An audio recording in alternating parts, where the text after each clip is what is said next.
வணக்கம் நேர்களே, நீங்கள் இணைந்திருப்பது ட்ரூத் தமிழ் கனடாவினுடைய கனடிய தமிழ் செய்திகளின் தொகுப்புடன் கடந்த 24 மணி நேரத்தில் கிடைக்கப்பெற்ற முக்கியமான கனடிய தமிழ் செய்திகளைத்தான் இந்த வீடியோவிலே பார்க்க இருக்கின்றோம். நேர்களே, இதுவரைக்கும் சேனலை சப்ஸ்கிரைப் செய்யாத நேர்கள் இருந்தால் இப்போதே சப்ஸ்கிரைப் செய்து கொள்ளுங்கள். தொடர்ச்சியாக செய்திகளை பார்க்கலாம். முதலாவது விடயம் பார்த்தமாக இருந்தால், கனடாவினுடைய அஜாக்ஸ் பகுதியிலே கடந்த பிப்ரவரி மாதம் ஒரு ஆயுதம் ஏந்திய கொள்ளை சம்பவம் ஒன்று நடந்தது. இது தொடர்பாக நடத்தப்பட்ட தீவிர விசாரணையினுடைய முடிவிலே தற்போது 2 பேர் கைது செய்யப்பட்டிருக்கின்றார்கள். அதாவது கடந்த பிப்ரவரி 3ஆம் தேதி அதிகாலை 3:30 அளவிலே கை துப்பாக்கிகளுடன் அஜாக்ஸ் பகுதியில் இருக்கின்ற ஒரு வீட்டிற்குள்ளே அத்துமீறி நுழைந்த மர்ம நபர்கள் கொள்ளையில் ஈடுபட்டார்கள். இது குறித்த விசாரணையை தொடர்ந்த டர்ஹாம் பிராந்திய காவல்துறை சிறப்பு அதிரடி படையினரின் உதவியுடன் ஜூன் 18 அன்று டொரண்டோ மற்றும் டர்ஹாம் பகுதிகளிலே 5 இடங்களில் அதிரடி சோதனையை தொடங்கியிருந்தது. தற்போது இந்த சோதனையினுடைய முடிவிலே மிசிசாகாவை சேர்ந்த 29 வயதான வசீர் ஃபொபில்சே என்பவரும் ஒசாவாவை சேர்ந்த 30 வயதான அகமது அலி என்பவரும் கைது செய்யப்பட்டிருக்கிறார்கள். அவர்களிடமிருந்து ஒரு கை துப்பாக்கி, ஒரு அதிக திறன் கொண்ட இரட்டை தோட்டா மெகசின், பல தோட்டாக்கள் மற்றும் ஃபென்டனைல், கொகைன், மெத்தபெட்டமைன் உள்ளிட்ட போதைப் பொருட்கள் பறிமுதல் செய்யப்பட்டிருக்கின்றது. கைதான வசீர் போபில்சே ஏற்கனவே ஆயுதங்கள் வைத்திருக்க தடை விதிக்கப்பட்டவர் என்பதும் குறிப்பிடத்தக்கது. தற்போது கைதான இருவர் மீதும் துப்பாக்கி முனையிலே கொள்ளை, மெதபெட்டமைன் கடத்தல், கொகைன் கடத்தல், தடை செய்யப்பட்ட ஆயுதங்களை வைத்திருந்த தொடர்பாக 3 பிரிவுகளில், இதைவிட அனுமதியின்றி கட்டுப்படுத்தப்பட்ட துப்பாக்கியை வைத்திருந்தது ஆகிய பிரிவுகளின் கீழே வழக்கு பதிவு செய்யப்பட்டு தற்போது அவர்கள் ஜாமீன் விசாரணைக்காக நீதிமன்றத்தில் ஆஜர்படுத்தப்பட இருக்கிறார்கள். விரைவிலே அவர்களுக்கு ஜாமீன் கிடைக்குமா இல்லையா என்று கூட தெரியவில்லை. அவர்கள் மீண்டும் வந்து இதே போன்ற செயற்பாடுகளில் ஈடுபடுவாரா என்றும் தெரியவில்லை. தற்போது கடந்த சில நாட்களாக அல்லது கடந்த காலங்களில் கிடைக்கின்ற செய்திகளை பார்த்தோமாக இருந்தால், கனடாவிலே அதிகமாக இந்த ரீகன்விக்டட் கிரிமினல்ஸ், அதாவது மீண்டும் மீண்டும் குற்றம் செய்து பிடிபடுகின்ற கிரிமினல்ஸினுடைய எண்ணிக்கை அதிகரித்துக் கொண்டிருக்கின்ற நிலையிலே கனடாவினுடைய நீதி சட்டமானது குற்றவாளிகள் இலகுவாக தப்பிக்கக்கூடியதற்கு ஏதுநிலையுடன் இருக்கிறதா என்கின்ற ஒரு பெரும் கேள்வி பொதுமக்களிடையே எழுந்திருக்கின்றது. அடுத்த முக்கியமான செய்தியை பார்த்தோமாக இருந்தால், ஒசாவாவிலே செயற்பட்டு வருகின்ற ஒரு சிறுவர் குழு காப்பகம் ஒன்றிலே பணிபுரிந்த ஒரு 30 வயதான பெண் ஊழியர் ஒருவர் 13 வயதான சிறுவன் ஒருவனை பலமுறை பாலியல் வன்கொடுமை செய்த குற்றச்சாட்டிலே தற்போது கைது செய்யப்பட்டிருக்கின்றார். கடந்த பிப்ரவரி மாதம் டர்ஹாம் பிராந்திய காவல்துறையினுடைய சிறப்பு பாதிக்கப்பட்ட ஒரு பிரிவுக்கு கிடைத்த ஒரு புகாரின் அடிப்படையிலே இந்த விசாரணை தொடங்கப்பட்டது. காவல்துறையினுடைய விசாரணையிலே குற்றஞ்சாட்டப்பட்ட ஷாரி சொசானா மெக்ரகர் என்கின்ற அந்த பெண் செப்டம்பர் 2025 முதல் ஜனவரி 2026 வரையிலான காலகட்டத்திலே அந்த சிறுவனுடன் தகாத பாலியல் உறவில் ஈடுபட்டது அம்பலமாகி இருக்கின்றது. மேலும் கிளாரிங்டன் பகுதியைச் சேர்ந்த இவர் மீது பாலியல் வன்கொடுமை, பாலியல் அத்துமீறல், பாலியல் தீண்டலுக்கு அழைப்பு விடுத்தது ஆகிய பிரிவுகளின் கீழே வழக்கு பதிவு செய்யப்பட்டிருக்கின்றது. மேலும் நீதிமன்றத்திலே முதல் விசாரணைக்கு இவர் ஆஜராக வேண்டும் என்கின்ற ஒரு நிபந்தனையுடன் அவர் தற்போது விடுவிக்கப்பட்டிருக்கின்றார். இந்த சம்பவத்திலே இவரால் மேலும் பல சிறுவர்கள் பாதிக்கப்பட்டிருக்கலாம் என்று அஞ்சுகிற காவல்துறை இவர் தொடர்பான தகவல்கள் அறிந்தவர்கள் உடனடியாக தம்மை தொடர்பு கொள்ளுமாறு கோரிக்கை விடுத்திருக்கிறார்கள்.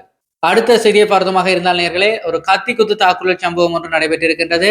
அதாவது டொரண்டோவினுடைய தி ஜங்ஷன் பகுதிக்கு அருகிலே கடந்த வியாழக்கிழமை இரவு நடந்த ஒரு கத்தி குத்து தாக்குதல் சம்பவத்திலே ஒருவர் படுகாயமடைந்திருக்கின்றார். இரவு 8:47 அளவிலே டண்டா ஸ்ட்ரீட் வெஸ்ட் மற்றும் ரன்னிமேட் ரோட்டினுடைய அந்த சந்திப்பிலே தான் இந்த சம்பவம் நிகழ்ந்ததாக காவல்துறைக்கு தகவல் கிடைத்திருக்கின்றது. சம்பவ இடத்துக்கு விரைந்து சென்ற காவல்துறை பலத்த காயங்களுடன் கிடந்த நபரை மீட்டு உடனடியாக மருத்துவமனையிலே அனுப்பி வைத்தார்கள். தப்பியோடைய சந்தேக நபர் குறித்து எந்த ஒரு அடையாள தகவல்களையும் இதுவரை காவல்துறையினர் வெளியிடவில்லை. மேலதிக விசாரணைகள் தற்போது முடுக்கிவிடப்பட்டிருக்கிறது.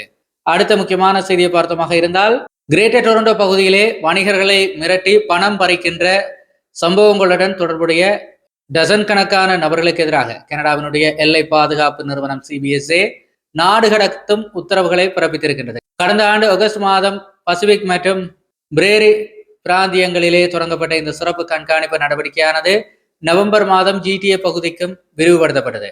டொரண்டோ பிராந்தியத்திலே தொடர்பாக சுமார் 200 குடிவரவு விசாரணைகள் தொடங்கப்பட்டு 33 பேருக்கு வெளியேற்ற உத்தரவு பிறப்பிக்கப்பட்டிருக்கின்றது. நவம்பர் 2025 நிலவரப்படி 17 பேர் கனடாவில் இருந்து வெளியேற்றப்பட்டிருக்கின்றார்கள். இது குறித்து பேசிய மத்திய பொது பாதுகாப்புத்துறை அமைச்சரான கேரி ஆனந்த் சங்கரி, மக்கள் தங்கள் வீடுகள் மற்றும் பணியிடங்களில் பாதுகாப்பாக வாழ்வதை அரசு உறுதி செய்யும், மற்றவர்களை அச்சுறுத்தும் எவருக்கும் இங்கு இடமில்லை என்று தெரிவித்ததாக தெரிவிக்கப்பட்டிருக்கின்றது. இதேபோல புள்ளி விவரங்களின்படி GTAவுக்கு வெளியே நாடு முழுவதும் சுமார் 300 விசாரணைகள் நடைபெற்று வருகிறது. பசிபிக் பிராந்தியத்திலே 180 வழக்குகளிலே 69 வெளியேற்ற உத்தரவுகள் பிறப்பிக்கப்பட்டு 46 பேர் வெளியேற்றப்பட்டிருக்கிறார்கள். பிரேரி பிராந்தியத்திலே 138 வழக்குகளிலே 37 உத்தரவுகள் பிறப்பிக்கப்பட்டு 18 பேர் வெளியேற்றப்பட்டிருக்கிறார்கள்.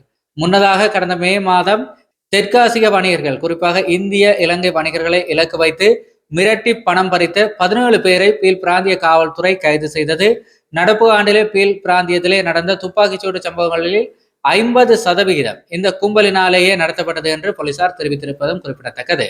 அடுத்த முக்கியமான செய்தியை பார்த்தோமாக இருந்தால், நீதிமன்றம் விதித்த பிணை நிபந்தனைகளை மீறி சிறுவர் ஒருவரை தொடர்பு கொண்ட குற்றத்திற்காக ஒசாவாவை சேர்ந்த ஒருவரை தற்போது போலீசார் கைது செய்திருக்கிறார்கள். ஒசாவாவிலே சிறுவர் பாலியல் குற்றத்திற்காக ஏற்கனவே தண்டனை பெற்ற 43 வயதான அலெக்சாண்டர் புரூக்கிங் என்கின்ற நபர் 16 வயதுக்குட்பட்ட எந்த ஒரு நபரையும் தொடர்பு கொள்ளக்கூடாது என்கின்ற நீதிமன்ற உத்தரவை மீறியதாக டெர்ஹாம் பிராந்திய காவல்துறைக்கு கடந்த திங்கட்கிழமை தகவல் கிடைத்தது. இதனையடுத்து மேற்கொள்ளப்பட்ட துரித விசாரணையை தொடர்ந்து எந்த ஒரு அசம்பாவிதமுமின்றி அலெக்சாண்டர் புரூக்கிங் கைது செய்யப்பட்டார். அவர் மீது விடுதலை உத்தரவை மீறிய குற்றச்சாட்டின் கீழே தற்போது வழக்கு பதிவு செய்யப்பட்டிருக்கிறது.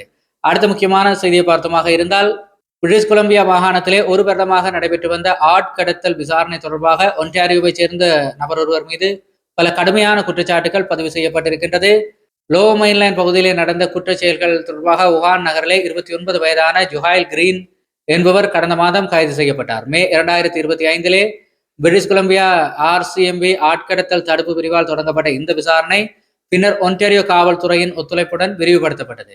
குற்றவாளி கிரீன் மீது ஆட்கடத்தல், பாலியல் சேவைகளுக்காக நபர்களை நிர்பந்தித்தது, அதன் மூலம் பொருள் லாபம் அடைந்தது, பாலியல் விளம்பரம் செய்தது மற்றும் தாக்குதல் உள்ளிட்ட 6 குற்றச்சாட்டுகளுக்கு தற்போது பிரிட்டிஷ் கொலம்பியா அரசு தரப்பானது அந்த குற்றச்சாட்டுகளுக்கு ஒப்புதல் அளித்திருக்கின்றது. இந்த குற்றச் செயல்கள் ஜனவரி 2025 முதல் ஜனவரி 2026 வரை நடைபெற்றிருக்கின்றது.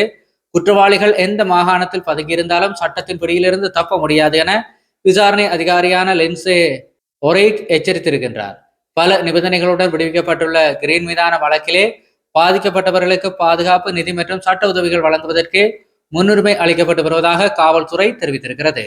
அடுத்த முக்கியமான செய்தியை பார்த்தோமாக இருந்தால், பேஸ்புக் மார்க்கெட் பிளேஸ் மூலமாக பொருட்களை விற்பனை செய்த பலரிடம் பல்லாயிரக்கணக்கான டாலர்ஸ் மதிப்புள்ள கள்ள நோட்டுகளை கொடுத்து ஏமாற்றிய 2 சிறுவர்களை ஹெமில்டன் பிராந்திய காவல்துறை கைது செய்திருக்கின்றது. கடந்த டிசம்பர் மாதம் பாதிக்கப்பட்டவர்கள் கொடுத்த புகாரின் பேரில் இந்த விசாரணை முன்னெடுக்கப்பட்டது. போலியான பேஸ்புக் கணக்குகளை உருவாக்கி ஹெமில்டனின் மேற்கு பகுதியிலே பொருட்களை வாங்குவது போல நடித்து இந்த சிறுவர்கள் கைவரிசை காட்டியிருக்கிறார்கள்.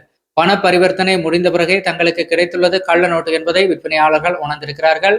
சுமார் 10க்கும் மேற்பட்ட சம்பவங்களில் $20,000 அதிகமான கள்ள நோட்டுகள் புழக்கத்தில் விடப்பட்டிருக்கின்றது. தேடுதல் வேட்டைக்கு பின்னர் 15 மற்றும் 14 வயதுடைய 2 சிறுவர்கள் கைது செய்யப்பட்டிருக்கிறார்கள். அவர்கள் மீது $5,000 உட்பட்ட மோசடி, கள்ளநோட்டு புழக்கம், கள்ளநோட்டு வைத்திருந்தது மற்றும் திருட்டு பொருட்களை வைத்திருந்தது ஆகிய குற்றச்சாட்டுகள் பதிவு செய்யப்பட்டிருக்கின்றது.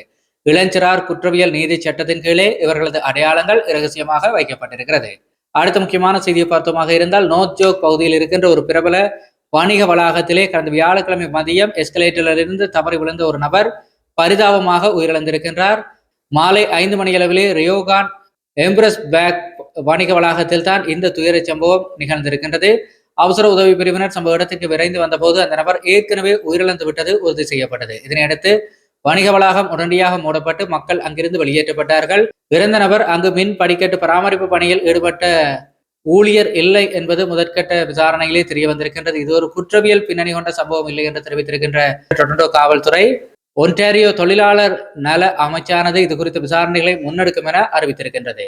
போலீஸ் விசாரணை நடைபெற்று வருவதால் இது தொடர்பாக மேலதிக கருத்துக்களை தெரிவிக்க இயலாது என அந்த வணிக நிறுவனத்தினுடைய நிர்வாக தரப்பான ரியோகான் விளக்கம் கொடுத்திருக்கிறது. அடுத்த முக்கியமான செய்தியை பார்த்தமாக இருந்தால் நேர்களே, அஜாக்ஸ் பகுதியிலே கடந்த வியாழக்கிழமை மதியம் நடந்த கடுமையான ஒரு சாலை விபத்திலே மோட்டார் சைக்கிள் ஓட்டியொருவர் உயிருக்கு ஆபத்தான நிலையிலே மருத்துவமனையில் அனுமதிக்கப்பட்டிருக்கின்றார். கிங் ஸ்ட்ரீட் ஈஸ்டுக்கு வடக்கே இருக்கின்ற ஹார்வுட் அவென்யூ நோர்த் மற்றும் கிரிசன் டிரைவ் ஈஸ்ட் சந்திப்பிலே தான் இந்த விபத்து நிகழ்ந்திருக்கின்றது.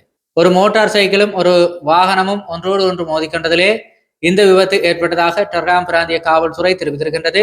விபத்துக்கான துல்லியமான காரணங்கள் குறித்து போக்குவரத்து புலனாய்வு பிரிவினர் தீவிர விசாரணைகளை நடத்தி வருகிறார்கள்.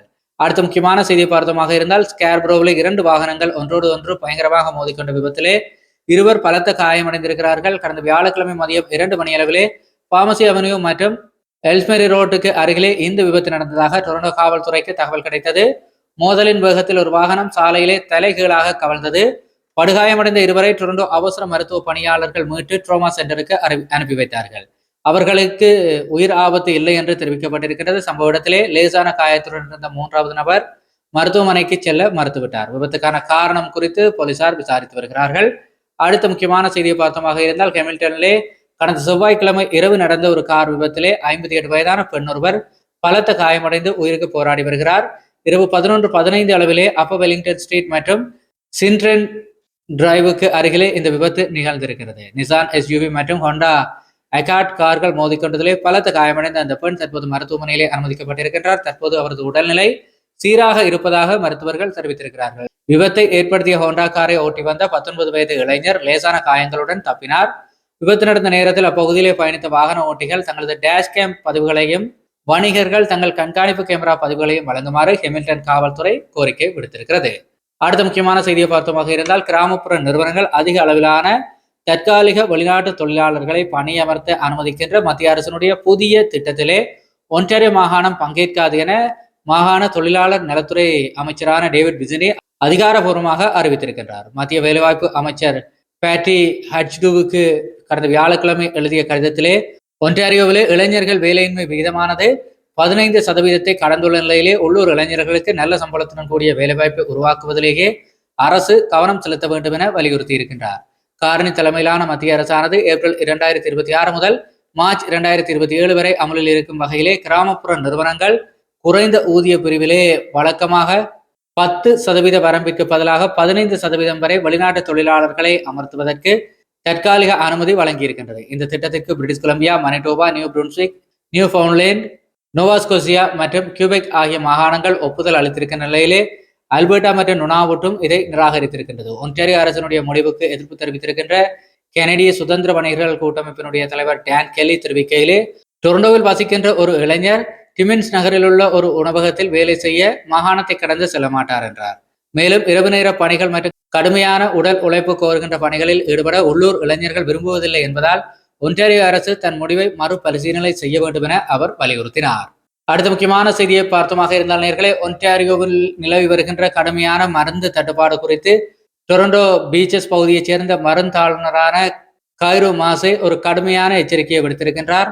கண் அழுத்த நோய், அறுவை சிகிச்சைக்கு பின் ஏற்படுகின்ற வலி மற்றும் நெஞ்செரிச்சல் ஆகியவற்றுக்கான பொதுவான மருந்துகள் கையிருப்பில் இல்லை என்றும், மாற்று மருந்துகளுக்காக மருத்துவர்களுக்கு ஃபேக்ஸ் மற்றும் தொலைபேசி அழைப்புகளை மேற்கொள்வதிலேயே சுகாதார பணியாளர்களுடைய நேரம் வீணாவதாகவும் அவர் தெரிவித்தார். மேலும் நாங்கள் கண்மூடித்தனமாக இயங்குகிறோம் என்று கூறிய அவர், தட்டுப்பாடு ஏற்படும் போது அதே திறன் கொண்ட மாற்று மருந்தை மருந்தாளுநர்களே நோயாளிகளுக்கு வழங்கும் அதிகாரத்தை அரசு தர வேண்டும் என்று வலியுறுத்தி இருக்கின்றார். இது குறித்து பேசிய ஓக்வேலி ஹெல்த் குடும்ப மருத்துவ பிரிவினுடைய தலைவரான டாக்டர் அலன் கிரில் தெரிவிக்கையிலே, மாற்று மருந்து பரிந்துரைக்கும் முறை நோயாளிகளுக்கும் மருத்துவர்களுக்கும் தேவையற்ற கால தாமதத்தையும் சிரமத்தையும் ஏற்படுத்துவதாக தெரிவித்தார். கண் அழுத்த நோயால் பாதிக்கப்பட்ட கிறிஸ்டின் கோம்பல் என்கின்ற நோயாளி தனக்கு தேவையான சொட்டு மருந்து கிடைக்காததால் அறுவை சிகிச்சை செய்ய வேண்டிய நிலைக்கு தள்ளப்பட்டு விடுவேனோ என மிகுந்த அச்சமடைந்திருப்பதாக தெரிவித்தார். இதனிடையே ஹைட்ரோமோபோன் மருந்து உற்பத்தி பாதிப்பாலும் கம்பிகன் மருந்தானது அதிக தேவையாலும் தட்டுப்பாட்டில் இருப்பதாக தெரிவித்திருக்கின்ற ஹெல்த் கனடா மற்றும் ஒன்டாரியோ சுகாதார அமைச்சானது நிலைமையை கட்டுக்குள் கொண்டுவர மத்திய அரசுடன் இணைந்து செயற்படுவதாக தெரிவித்திருக்கின்றது. இத்துடன் இன்று நாளுக்கான கனடிய செய்திகளுடைய தொகுப்பு முடிவுக்கு வருகிறது. நேயர்களே, தொடர்ச்சியாக செய்திகளை உடனுக்குடன் பெற்றுக்கொள்ள சேனலை மறக்காம சப்ஸ்கிரைப் செய்திருப்பதை உறுதிப்படுத்திக் கொள்ளுங்கள். நன்றி.